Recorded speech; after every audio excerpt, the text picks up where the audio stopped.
आज हम यांत्रिक लाभ मैकेनिकल एडवांटेज के बारे में पढ़ेंगे। पिछले क्लास में हम लोगों ने आघूर्णों के अनुप्रयोग के बारे में पढ़ा। उसमें लीवर पढ़ा, सरल लीवर पढ़ा। सरल लीवर में प्रथम वर्ग, द्वितीय वर्ग, तृतीय वर्ग के उत्तोलकों के बारे में पढ़ा। आज यांत्रिक लाभ पढ़ेंगे। तो यांत्रिक लाभ होता क्या है? यांत्रिक लाभ होता क्या है? तो उठाए जाने वाले भार और लगाए गए प्रयास के अनुपात को हम यांत्रिक लाभ कहते हैं। लिख भी रखा हमने, उठाए जाने वाले भार W तथा लगाए गए प्रयास P के अनुपात को यांत्रिक लाभ कहते हैं। इसे MA से प्रदर्शित करते हैं। अब बात आती है, इसका अगर हम सूत्र लिखें तो यांत्रिक लाभ MA बराबर उठाया गया भार W अब बटा में लगाया गया प्रयास P। अब इसको हमें समझना है, तो रफली पहले समझ लेते हैं, फिर इन थ्योरी पे आएंगे। मान लिया कि एक छड़ है, ये हमारा छड़ है ABC, ठीक। अब इस पे B बिंदु पर एक आलंब लगा दिया गया। B बिंदु पर यह टेक है, इस टेक के सहारे यह छड़ घूम सकता है। तो ABC ये छड़ है और यह टेक के सहारे घूमेगा। B बिंदु पर आलंबित है, यहां पर हम प्रयास P लगा रहे हैं और यहां भार को उठा रहे हैं W, यह भार है। अब एक बात आपने देखा होगा, तराजू में एक तरफ भार को उठाना होता है, दूसरे तरफ बाट हम चढ़ाते हैं। जितना वजन रहता है उतना ही का बाट रखना पड़ता है। अगर दोनों के घुमाव घूर्णन का मान बराबर होगा तो वह छड़ संतुलन में आएगा, यानी एक्स एक्सिस में संतुलित हो जाएगा। और यदि घुमाव घूर्णन का मान बराबर नहीं होगा तो छड़ तिरछा होगा, एक्स वाई दोनों में चला जाएगा, यानी किसी एक एक्सिस में संतुलित नहीं होगा। तो हमें हर हालात में संतुलन की दशा में ही इसको जो है सिद्ध करना है, क्योंकि फार्मूला तभी निकलेगा जब ये संतुलन की स्थिति में होगा। अब जो है ये छड़ ABC और यहां पर हमारा प्रयास P लगा रहे हैं, जो आरोपित बल लगाते हैं, और यहां भार उठा रहे हैं, ये हमारा आलंब है। ये चित्र हमने बना रखा है। अब उसको अगर लिखा गया, माना एक लीवर ABC बिंदु B पर आलंबित है, माने B पर ये B के परितः घूम सकता है। यदि भार तथा प्रयास के घुमाव घूर्णन का मान बराबर है तब यह लीवर संतुलन में होगा, यानी इस लीवर का जो छड़ है वो एक्स एक्सिस में सीधा हो जाएगा। अब आपको हमने पिछले वीडियो में बताया भी था कि आलंब से दूरियां, लंबवत दूरी नापी जाती है। तो आलंब जो B बिंदु पर है, B से और A यानी प्रयास तक की लंबवत जो दूरी होती है, इसको हम ए से डिनोट करते हैं, ये प्रयास भुजा कहलाती है, हमने बताया था पिछले क्लास में। यानी जो ये ए है प्रयास भुजा है, और ये जो बी है तो आलंब से और भार तक की जो दूरी होती है इसे हम नाम देते हैं भार भुजा। भार भुजा पिछले क्लास की बात है। तो यह प्रयास भुजा होगी, ये भार भुजा होगी। तो ए जो है हमारा प्रयास भुजा है, बी जो है हमारा भार भुजा है। अब जो है हम गुण निकालेंगे। गुण कैसे निकाले थे? जो ये चित्र है वही ये चित्र है, ये समझने के लिए हमने ये चित्र बना रखा है। बी बिंदु पर उंगली रखिए और भार को देखिए कि कैसा घुमा रहा है। ये घड़ी की दिशा में घुमाएगा भार। और जो ये प्रयास लगा रहे हैं वो कैसे घुमाएगा छड़ को? घड़ी के विपरीत दिशा। तो ये जो भार है घड़ी की दिशा में घुमा रहा है, प्रयास पी घड़ी के विपरीत दिशा में यानी एंटी क्लॉकवाइज, और यह डब्ल्यू जो है वो क्लॉकवाइज घुमाएगा। ये बी पर आलंबित है, ये ऐसे घूमेगा। अब बात आती है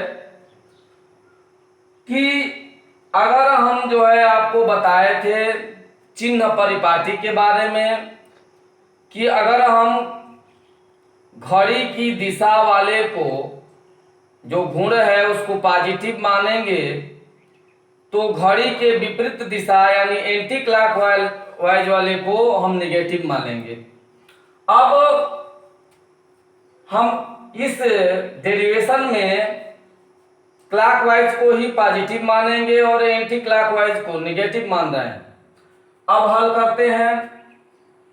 तो हल करने के लिए जो ये चित्र है ये चित्र है, ये समझने के लिए हमने चित्र बना रखा था। तो देखिए यह हमारा ए बी सी छड़ है और छड़ में यहां पर बी बिंदु पर यह आलंबित है। आलंब से भार तक की जो लंबवत दूरी है इसको भार भुजा, आलंब से प्रयास तक की लंबवत दूरी को प्रयास भुजा। हमने कहा अब इस B के परितः हम गुण लेंगे, लिख रखा आलंब B के परितः आघूर्ण लेने पर यानी इसके परितः घुमाएंगे तो आलंब B के जब परितः घुमाएंगे तो W कैसे घुमाएगा? क्लॉकवाइज। तो W इंटू दूरी कितनी है? लंबा दूरी BC, W into BC plus. अब बात आती है कि जो प्रयास है, प्रयास ये प्रयास कैसे घुमाएगा इसको? Anti clockwise. एंटी क्लॉकवाइज को हमने नेगेटिव मान रखा है तो P को हम माइनस लेंगे, माइनस में गुण हो जाएगा माइनस P इंटू इसकी दूरी कितनी है? यहां से यहां तक की दूरी AB है, माइनस P इंटू AB। इन दोनों गुणों का जोड़ करेंगे तो शून्य आएगा। बात आती है कि शून्य क्यों आएगा? क्योंकि हमने बताया कि जब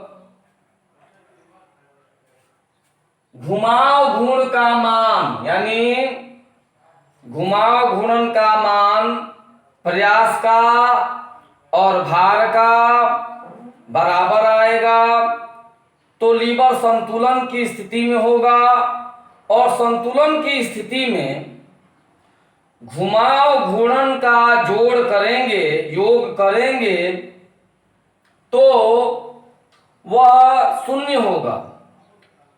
अब बात आती है यहां पर W into BC plus minus P into A B equal to 0। तो W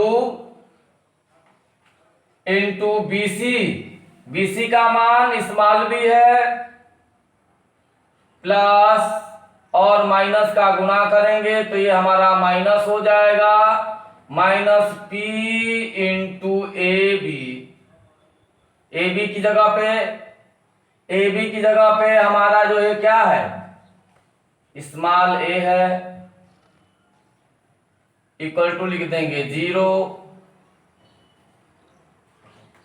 तो W into B minus P into A equal to 0।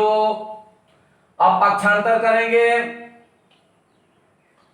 तो माइनस P इंटू ए है, इसको उधर भेज देंगे तो हो जाएगा W इंटू बी बराबर हो जाएगा P इंटू ए। दोनों यानी भार का घुमाव घूर्णन और प्रयास का घुमाव घूर्णन दोनों क्या हो गया, बराबर।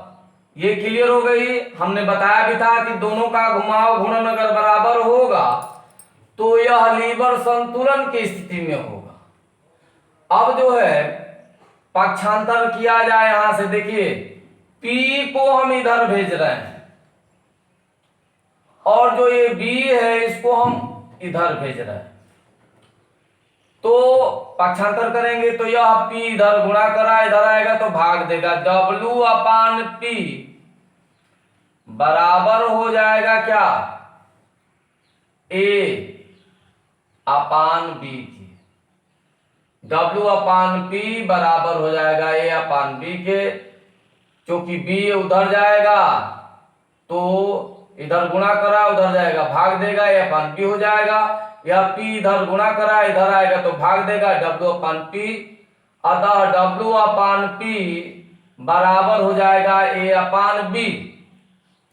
तो हमने यांत्रिक लाभ के बारे में क्या पढ़ा था, उठाया जाने वाला भार तथा लगाया गया प्रयास के अनुपात को हम यांत्रिक लाभ कहते हैं। तो उठाया जाने वाला भार W बटा लगाया गया जो प्रयास है P, इसका अनुपात हमारा यांत्रिक लाभ है। अब इसी चीज को हमने लिख रखा है, इसे ही हम W अपान P को यांत्रिक लाभ कहते हैं, इसे यांत्रिक लाभ कहते हैं। तो इसे यांत्रिक लाभ W अपान P या लीवर लाभ A अपान B कहते हैं। A अपान B को लीवर लाभ कहते हैं। यांत्रिक लाभ यानी इंग्लिश में इसको मैकेनिकल एडवांटेज कहते हैं। तो यांत्रिक लाभ MA बराबर और उठाया गया भार बटा में लगाया गया प्रयास बराबर W अपान P, या MA बराबर प्रयास भुजा बटा में भार भुजा बराबर A अपान B। लीवर निम्न प्रकार के होते हैं, सरल लीवर, बेल क्रैंक लीवर और यौगिक लीवर। तो अगले क्लास में हम लोग बेल क्रैंक लीवर और यौगिक लीवर के बारे में पढ़ेंगे। आज के लिए बस इतना ही, धन्यवाद।